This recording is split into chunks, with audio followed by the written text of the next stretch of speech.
বলবেন? দাদা আপনি কি আত্মগোপন করেছিলেন? দাদা আপনি কি আত্মগোপন করেছিলেন?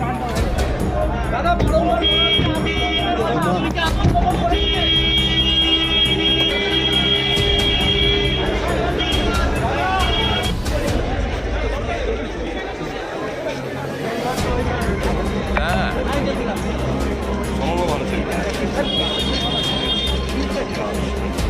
বক্তব্য ছিল আমরা বেল চেয়েছি, কোর্ট কনসিডার করে 10 দিনের পিসি অ্যালাউ করেছে।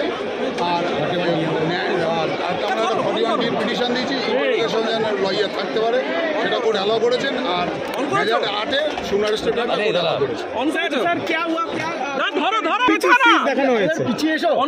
অন রেকর্ড, যেহেতু সাবজুডিস ম্যাটার ওই ব্যাপারে কোনো মন্তব্য করব না। রাজা ভৌমিক।